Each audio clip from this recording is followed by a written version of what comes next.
భాష అంకిత భావంతో అనంత మహాసాగరంలో విశాలంగా ఉద్భవంలో మనసుంటే మార్గం ఉండదా అనే మార్గంలో కార్యక్రమం ప్రవేశపెట్టినారు. పవిత్రమైన భారతదేశంలో ఏ శతాబ్దమైనా కానీ సామాజిక రుగ్మతను నిర్మూలించేందుకు చాలామంది ప్రముఖులు సమాజం కోసం దేశం కోసం ముందుకు వచ్చినారు. ఆ బలమైన సంఖ్యలో వీరేశలింగం పంతులు గారు మిత్రులారా, ఉన్నత చదువులు చదువుతున్నా కానీ ఉద్యోగాలు వచ్చినా కానీ నేను నా దేశం పవిత్రమైన భారతదేశం అనే భావంతో అనే మార్గంలో వీరేశలింగం పంతులు గారు సమాజంలో భారతీయ సమాజంలో తెలుగు భాష ప్రపంచంలో నేనున్నాను అని నిరూపించి మరీ జడ్జివాడు ఆయన. మిత్రులారా, మనము భాష కోసం సమాజం కోసం కొన్ని అడుగులు తప్పకుండా వేయాల్సిన అవసరం ఉంది. సోషల్ రిఫార్మర్స్ చాలా సంఖ్యలో ఉన్నారు. ప్రతి ఒక్కరూ భాష కోసం సమాజం కోసం సామాజిక న్యాయం కోసం సామాజిక రుగ్మతలను అవాయిడ్ చేసేందుకు చాలా కార్యక్రమాలు ప్రవేశపెట్టినారు. కుల మతాలు పక్కన పెట్టి మనిషిగా బ్రతకాలి, మనుషులంతా ఒకటే అనే భావనను ప్రాణపోసినారు.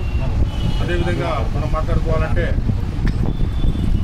నాటక రంగం భారతదేశంలో శతాబ్దాలుగా ఒక వినోద ప్రపంచం. మిత్రులారా, వినోద ప్రపంచంలో కన్స్ట్రక్టివ్ మెసేజ్తో respect of caste and cadre పౌరాణిక కానీ సామాజిక కానీ అదేవిధంగా ఇంగ్లీష్ డ్రామాలు కూడా మన బళ్ళారి రాఘవయ్య గారు వేసి ప్రజల్లో చైతన్యం తీసుకుని వచ్చినారు.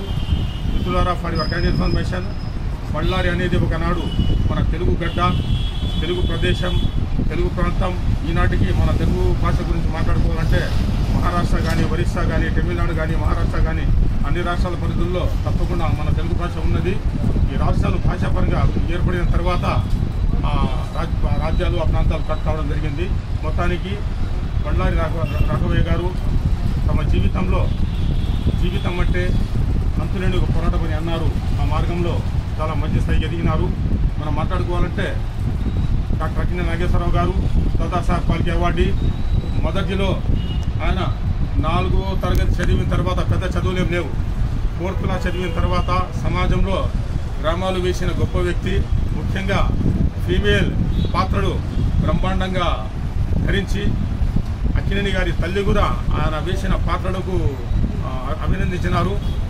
ఆయన నాటక రంగంలో వస్తూ చిత్ర పరిశ్రమలో గొప్ప నాయకుడిగా, గొప్ప హీరోగా, గొప్ప నటుడిగా, సహజ నటుడిగా ఎదిగినారు. ఆ మార్గంలో మన బళ్ళారి రాఘవయ్య గారు మన రాయలసీమ ప్రాంతానికి, ఆంధ్రప్రదేశ్ ప్రాంతానికి మంచి పేరు తెచ్చిపెట్టినారు.